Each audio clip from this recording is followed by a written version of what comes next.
구약의 제사가 1000년이 넘잖아요. 오랜 세월 동안 하나님 제사를 받으셨는데, 이 구약 제사를 통해서 배우는 것은 이 하나님께 나아가는 것, 예배하는 것이 얼마나 어려운 일인지, 얼마나 까다로운 일인지를 이제 알게 되거든요. 이미 말씀드린 것처럼 이제 제단에 이제 짐승을 잡아 태우잖아요. 그럼 짐승이 다 연기가 나는데 밤새 꺼지면 안 돼요. 꺼지지 않게 하는 것도 보통 일이 아니고요.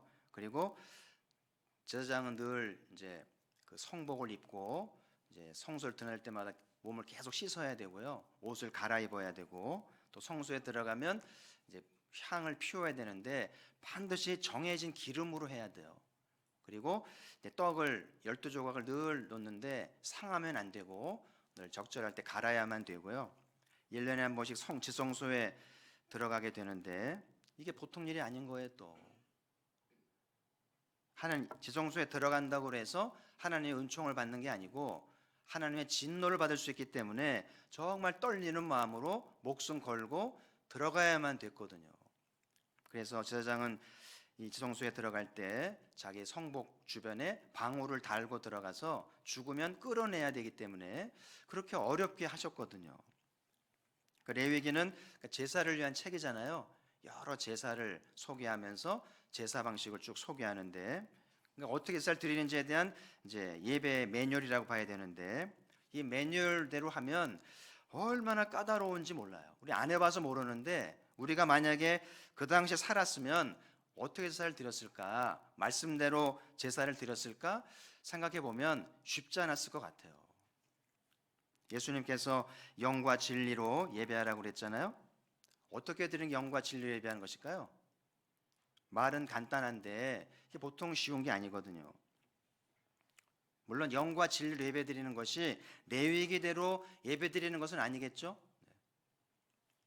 개신교 예배가 편리하고 간단하잖아요. 그래서 개신교 오는 분도 있어요. 1시간이면 끝나고 편리하잖아요. 그런데 예수님의 속죄가 주는 은총이 편리함이 있다는 것이 아니라는 것을 말씀을 드렸고요. 왜 하나님은 짐승의 피를 요구하셨는지, 왜 애꿎은 짐승을 잡으시게 하셨는지, 그리고 왜 제사를 까다롭게 하셨는지, 왜 1년에 한 번씩만 지성소에 들어오게 하셨는지, 하나님의 이유를 잘 묵상해야 되거든요. 지금은 저희들이 예배를 제사 지내지 않고 편리하 간단하게 드립니다만은 깊은 영적 이해가 돼야 돼요. 그렇지 않으면 종교의식에 불과해요. 이 수요 예배, 주일 예배 종교의식일 뿐인 거예요. 그래서 영적 이해를 깊이 하면서 예배를 드려야 되는데, 결과부터 말씀을 드리면 주님이 기대하는 예배는 예배를 통해 속죄의 감격이 있는가, 지난날에 모든 죄로부터 청산을 받고 자유함을 입었는가, 어린 양 예수님을 찬양하면서 그분께 헌신하고 있는가, 이런 예배를 기대하는 건데, 그렇지 않다면 우리 예배는 형식에 불과한 것이고 예배를 바르게 이해하지 않았다고 봐야 되겠죠. 그래서 오늘 다시 한번 히브리서 강해를 통해서 하나님이 원하신 예배가 뭔지, 진정한 영적 예배가 뭔지를 이제 배우면서 지성소로 나아갈 수 있기를 바라고요. 히브리서는 이제 신약의 기독론이라고 말씀을 드렸죠. 예수님이 대제사장으로 오셨다. 예수님은 레위의 가문으로 오신 분이 아니고 하늘의 멜기세덱 반차로 오셨다고 말씀을 드렸고요. 사람이 세운 게 아니고 하나님이 세우셨다. 사람이 세워도 소중한데 하나님이 세우셨으니까 얼마나 소중한 분이신지를 소개하고 있고요. 예수님은 더 좋은 언약의 보증이 되셨고 장래일에 좋은 일을 주셨다. 소개해 드렸죠. 오늘 이제 읽진 않았습니다만은 10장 앞부분에 보면 시편 말씀 인용한 말씀이 있는데 한번 5절을 한번 보시면, 10장 5절을 보시면, 하나님이 제사와 예물을 원하지 아니하시고 오직 나를 위해 한 몸을 예비하셨도다. 하나님이 오랫동안 구약에서 이제 제사를 원하셨고 이제 짐승을 예물로 받으셨는데 이제 한 몸을 예비하셨다. 한 몸이 누구겠어요? 예수 그리스도죠. 예수님의 한 분의 몸을 제물로 요구하셨다. 이런 말씀이 있고요. 우리를 위해서 우리를 위해서 한 몸을 준비하셨다. 자, 7절도 같이 읽어볼까요? 같이 읽겠습니다. 시작. 이에 내가 말하기를 하나님이여 보시옵소서, 두루마리 책에 나를 가리켜 기록된 것과 같이 하나님의 뜻을 행하러 왔나이다. 여러분, 다윗은 저자 다윗이 이 말씀을 기록했잖아요. 다윗은 이 두루마리 책을 보면서 나를 위해 쓴 책이야. 하나님이 나를 위해 주신 말씀이야. 아멘. 그래서 다윗은 이 말씀을 내게 준 말씀으로 받고 말씀대로 살려고 몸부림을 치고 어려움을 당하면서도 말씀 읊조리고 말씀을 마음에 담고 말씀에 순종해서 하나님의 복을 받잖아요. 그 동시에 이 말씀은 먼 훗날 오실 예수 그리스도를 상징하는 말씀인데 예수 그리스도에게 적용된 말씀이에요. 예수님 어려서부터 시편 읽으셨겠죠. 시편을 읽고 또 암송하고 배우시면 언젠가 이 말씀이 내게 나를 위한 말씀이라는 걸 깨달으셨겠죠. 내가 메시아로 와서 이 말씀대로 하나님의 뜻을 행하러 온 것을 깨닫고 이제 고난받는 종의 길을 가시고 어린 양 제물로 드리게 되게 되는 그 단초의 말씀이 되는 거 아니겠어요? 히브리서 5장 7절에 보면 심한 통곡과 눈물을 흘리셨다 이런 말씀이 있죠. 예수님이 왜 심한 통곡을 하셨을까요? 이 시편 말씀대로 제물로 드려져야 되는데 고난받는 종의 길을 가야 되는데 이게 쉬운 게 아니에요. 그러니까 그 말씀에 순종하기 위해서 몸부림을 치면서 통곡을 하고 심한 눈물을 흘리면서 이제 뜻을 정하신 것 아니겠어요? 그래서 그렇게 하셔서 우리에게 더 좋은 언약의 보증이 되셨고 장래에 좋은 것을 준비하신 줄 믿습니다. 주님이 다 이루셨어요. 더 좋은 언약의 보증이 되어주셨고 장래에 좋은 일을 위해 다 해놓으셨기 때문에 이제 공은 우리에게 넘어왔어요. 여러분이 어떻게 말씀을 받고 어떻게 예배드냐에 따라서 이 장래에 좋은 일, 더 좋은 언약의 보증이 이루어질 줄 믿습니다. 그래서 교회 올 때마다 이걸 늘 묵상하셔야 돼요. 하나님 오늘 예배를 통해서 더 좋은 언약의 보증을 받게 하시고 그리고 장래에 좋은 일이 무엇인지 알도록 하시면서 예배에 참여하시기를 바라고, 최근에 여기 이제 부영에 이제 분양이 시작됐대요. 내려오다 보니까 에도벨론이 띄어졌길래 물어보니까 분양이 시작되었는데 혹시 여러분 중에 오랫동안 집이 없다가 부영에 이제 계약을 해서 집을 얻게 되면서 이제 도장을 찍게 되었다 해보세요. 얼마나 들뜨고 흥분이 되겠어요. 그렇죠? 여러분 예배에 와서 예수님이 나를 위해서 좋은 언약의 보증을 해주셨는데 그 보증에 사인을 하고 받게 되었을 때 얼마나 신나는 일일까요? 할렐루야. 그런 예배를 사모하라는 거예요. 그래서 오늘 읽은 말씀에 보면은 예수님이 흘리신 십자가의 피가 얼마나 소중한지 얼마나 값진지를 소개해 주는 말씀이 나오는데 저기 20절인데요 20절을 같이 한번 읽도록 하죠. 시작. 그 길은 우리를 위하여 휘장 가운데로 열어놓으신 새로운 살 길이요 휘장은 곧 그의 육체니라. 이 말씀은 이렇게 네모 쳐놓으시고요 박스에 놓으시고 별 5개 하시고요 100번 200번 읽고 평생 읽으면서 이 말씀대로 드리는 예배가 영과 진리로 예배하는 건데 저도 아직 잘 못해요. 쉬운 게 아니에요. 평생에 걸쳐서 예배 드리면서 영과 진리로 예배하는 것인데 그 예배의 실마리가 이 말씀 속에 있다는 건 제가 알아요. 그래서 계속 붙들고 묵상하고 씨름하고 예배 때마다 암송하고 그렇게 하셔야 돼요. 자, 다시 한번 읽어보겠습니다. 시작. 그 길은 우리를 위하여 휘장 가운데로 열어놓으신 새로운 살 길이요 휘장은 곧 그의 육체니라. 아멘. 휘장은 성소와 지성소를 나누는 커튼이잖아요. 그러니까 제사장이 짐승을 잡으면 피를 받아다가 커튼에 뿌렸어요. 커튼은 피범벽이죠. 왜 피를 뿌렸을까요?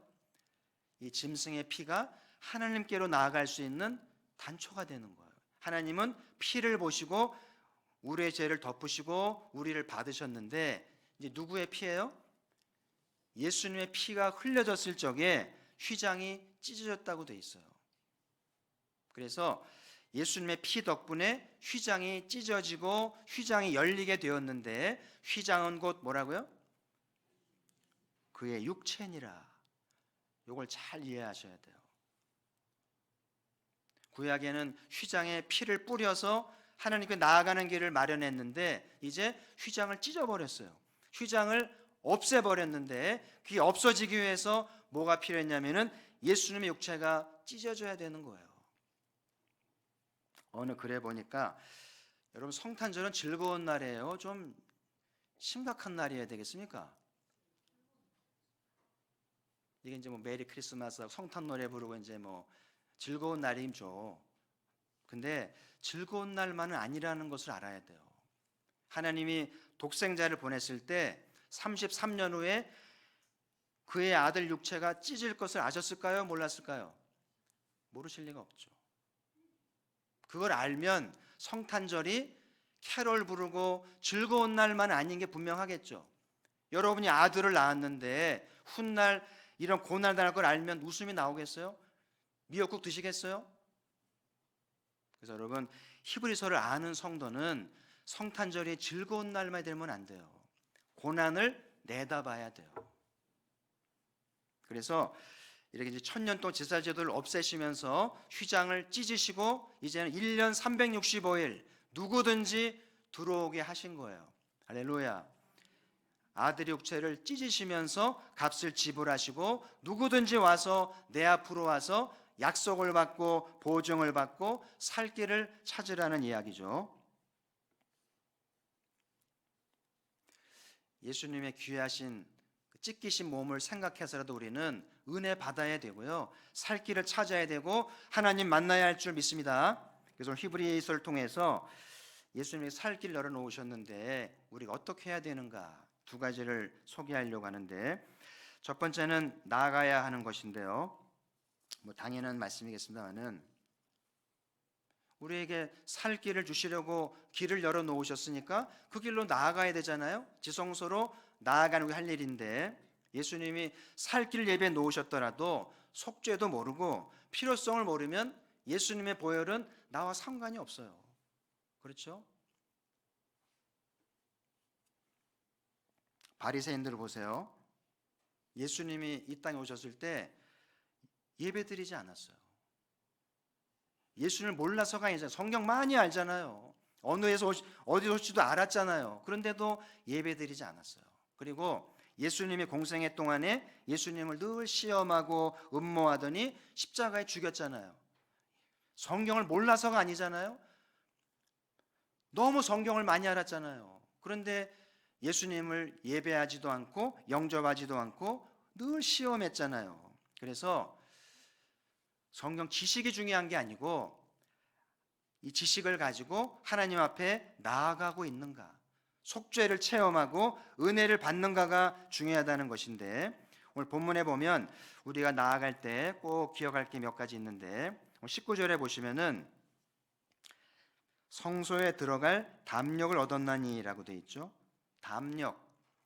담력이라는 말은 뭐 배짱이라는 말도 될 수 있고 용기라는 말도 될 수 있고 씩씩함 될 수 있겠죠. 구약의 성도들은 언감생심 꿈도 못 꿀 일입니다. 성소에 나아가는 것 꿈도 못 꿀 일이고요. 대제사장이 대신해서 들어갔다 나오는 거잖아요. 그런데 이제 우리는 예수의 보혈을 의지해서 누구든지 담대하게 나아가란 이야기예요. 히브리서를 알고 속죄 연충하는 사람들은 이제 성소에 담대히 들어간다는 것이죠. 그래서 예배 드릴 때마다 담대하세요. 주저하거나 기웃거리지 말고 좀 담대하게 예배의 주인공이 되시고 예배를 담대히 드려서 더 나은 언약을 보증을 받으시고 장래 좋은 일을 받아내는 예배가 되길 바라고요. 말씀을 적극적으로 받으시고 아멘으로 화답하시고 하나님 일하게 하시기를 주의 이름으로 축복합니다. 때로는 말씀이 부담될 수 있겠습니다만은 그 거룩한 부담이 괜찮은 거예요. 그래서 우리는 다 제사장으로 부름 받았다 그러잖아요.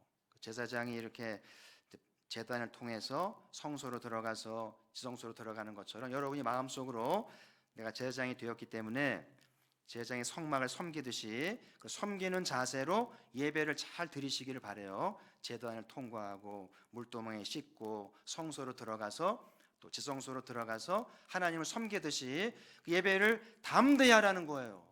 그러면 놀라운 변화를 경험하게 된다는 것인데, 이사야에서는 그런 표현이 있죠. 너희가 마당만 밟을 뿐이니라. 이렇게 하나님이 놀라운 은총을 예비했는데 영적 지식을 알지 못해서 마당만 밟고 가는 거예요. 교회를 오긴 오는데 이 속죄 은총을 알지 못해서 형식적으로 예배만 드리고 간다는 말씀이겠죠. 그래서 우리는 이번 히브리서를 통해서 이왕 교회 왔으면 은혜의 보좌까지 담력을 갖고 시식하게 나아가서 은혜를 받으시고 휘장을 지나서 하나님을 만나고 응답의 주인공, 약속의 주인공 되기를 주의 이름으로 축복합니다.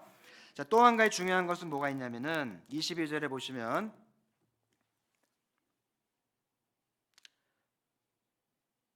마음의 뿌림을 받아 표현이 있죠. 22절 앞에 마음의 뿌림을 받아 악한 양심으로부터 벗어나고. 그래서 여러분이 이제 은혜 보좌 앞으로 나아가실 때 꼭 기억하실 것이 우리 마음에 뿌림을 받아야 된다.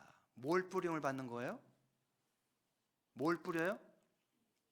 주의 보혈을 뿌리는 것을 잘 이해하셔야 돼요. 그래서 예배를 드리고 주를 섬길 때 우리의 마음에 보혈을 뿌려야 된다는 거예요. 그래서 이 마음에 뭐가 있냐면은 악한 양심, 악한 게 있어요. 못된 게 있는데 요거를 보혈로 뿌려서 마음을 정결하게 하고 마음을 씻어야 참 예배가 되고 하나님의 은총을 받는다는 건데, 요건 간과하기 쉬운 거예요. 보이지 않기 때문에.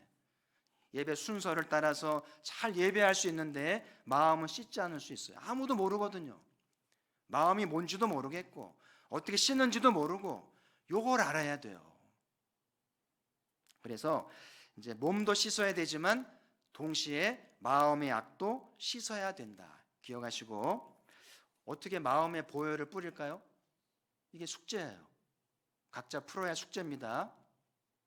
보혈은 어디 있으며 마음에 뿌리는 것은 무엇이며, 숙제를 가지시고요. 계속 기도하시고 하나님께 물으시고 배워가시길 바라고, 좀 상상력을 동원해야 돼요.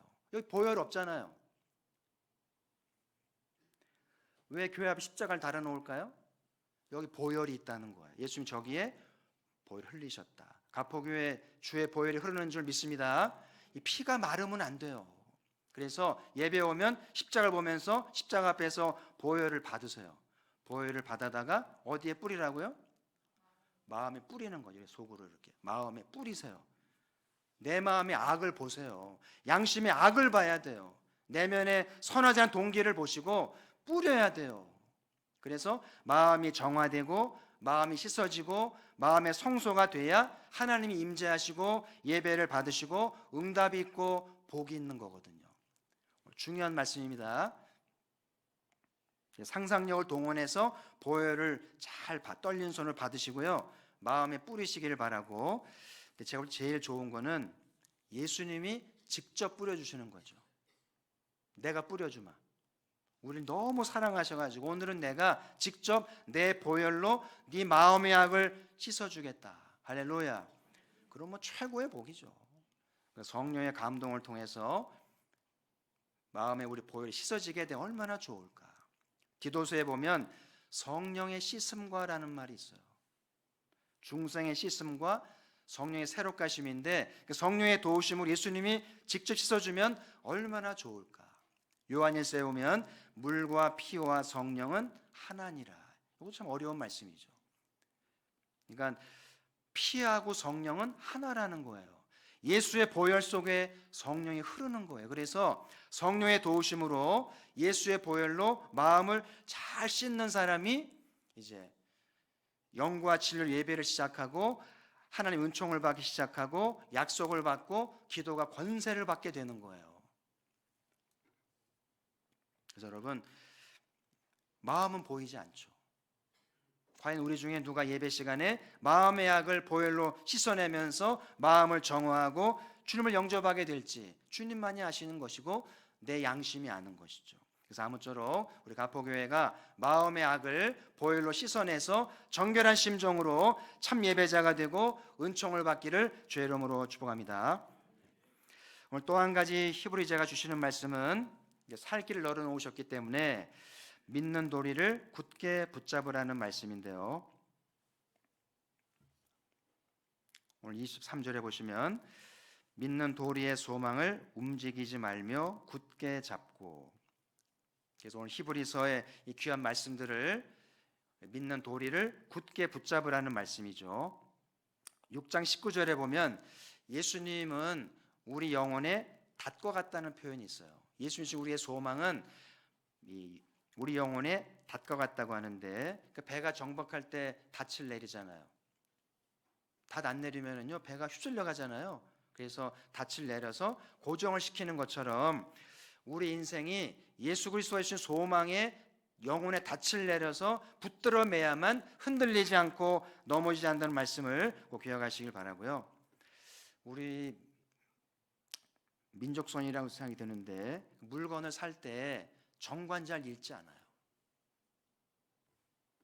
뭐 어렵잖아요. 보험도 그렇고 약도 그렇고 얼마나 내용도 복잡하고 어려운지 그냥 사잖아요. 믿고 사는데 하자가 나면 이게 문제가 되잖아요. 그래서 물건을 살 때는 꼼꼼히 읽고 따져보고 해야 하자가 없다고 얘기하잖아요. 맞는 말인데 신앙도 마찬가지예요. 기독교 입문할 때는 좀 따져봐야 되는데 우리나라는 쉽게 믿어요. 쉽게 믿기도 하고 쉽게 그만두기도 하고, 그렇죠? 이게 탈인 거예요.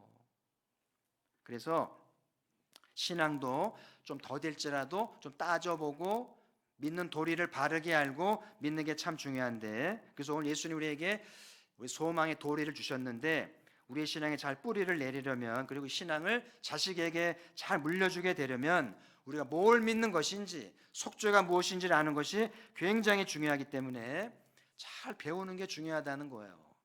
예수님이 그랬죠. 멍에를 메고 배우라. 그래서 교회 오면 편리대로 믿지 마시고요, 좀 멍에를 메는 심정으로 좀 배우는 자세가 굉장히 중요한데, 시간이 없습니다마는 히브리서 11장에 가면 믿음장이 나오죠. 예수 그리스도를 믿는 속죄의 도리, 그 믿음에 대해서 적용이 나오는데, 11장에 보면 믿음의 선조들이 믿음으로 산 내용이 나오잖아요. 그래서 아벨부터 시작해서 이제 에녹으로 시작이 쭉 나오면서 나오는 말이 믿음으로 믿음으로 믿음으로, 예수님이 주신 속죄의 가르침을 소망을 잡고 그 믿음으로 삶에 적용을 해서 위대한 생에 산 것들이 소용이 나오는데, 여러분도 우리 동일한 믿음이잖아요.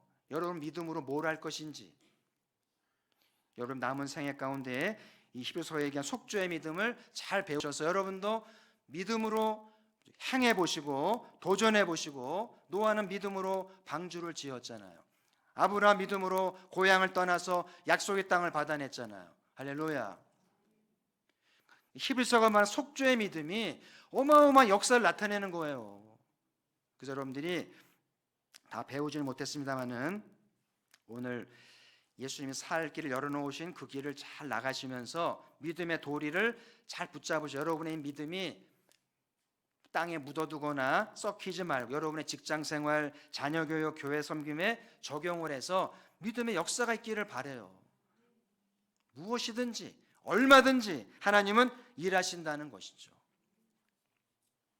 지난번 김홍우 선교사님 다녀가셨잖아요. 그때 도전된 게 뭐냐면, 나가보니까 추방되어 이제 유럽으로 가보니까 깨달은 게 뭐냐면 사역자가 필요하다는 거예요. 지금 아프리카만 해도 부흥이 되고 있어요. 중아프리카 이하가 기독교에 큰 부흥을 하고 있는데, 문제는 무슬림에게 당연해질 못한다는 거예요. 교회를 잘 나오던 사람들이, 방언도 하고 은사를 받은 사람들이 너무 쉽게 무슬림에게 넘어간다는 거예요. 그들의 교리와 그들의 가르침에 당연해지를 못하는 게 지식이 없다는 거예요. 가르칠 목회자도 없고 훈련된 평신도도 없고 은혜도 쉽게 받고 무슬림으로 쉽게 빠지고, 북아프리카는 무슬림으로 넘어갔어요. 중아프리카 넘어가고 있고요, 남아프리카까지 간다고 그러면서 2030년도까지 무슬림 20억을 외치고 있는데요. 힘든 상황이에요. 저는 오늘 히브리서를 공부하면서 가포교회도 훈련된 평신도가 나와야 하는 생각이 들고요, 이 속죄의 가르침, 속죄의 말씀을 함께 나누면서 신앙을 훈련할 멍에를 메고 가르칠 사람이 필요하다는 것을 깨닫게 되는데, 지금까지 여러분들이 말씀을 배워오셨잖아요. 잘 배우신 대로 이제 삶에 실천하시고 적용하면서 복음을 위해 헌신하는 저 여러분 되기를 주의 이름으로 소망합니다. 신앙은 내일이 없어요. 신앙은 회색지대가 없습니다. 나중에 은퇴한 다음에 여유가 있으면 기회 없어요. 기회가 있을 때 헌신하면서 준비하길 바라고, 멍에를 메고 잘 배우면서 하나님의 사역자로 준비되기를 소망을 합니다. 이제 말씀의 결론인데요. 오늘 기억하실 것은 예수님이 속죄의 피를 통해서 우리에게 살 길을 열어놓으셨다. 살 길을 찾으셨어요? 찾아야 되겠죠? 기필코 찾아야 됩니다. 그래서 휘장으로 지나가서 지성소로 나아가서 하나님을 대면하고 살 길을 찾아서, 그게 자식 문제든 재정 문제든 집안 문제든 건강 문제든 무슨 문제든지 간에 예수 그리스도 안에서 살 길을 찾으시기를 바라요.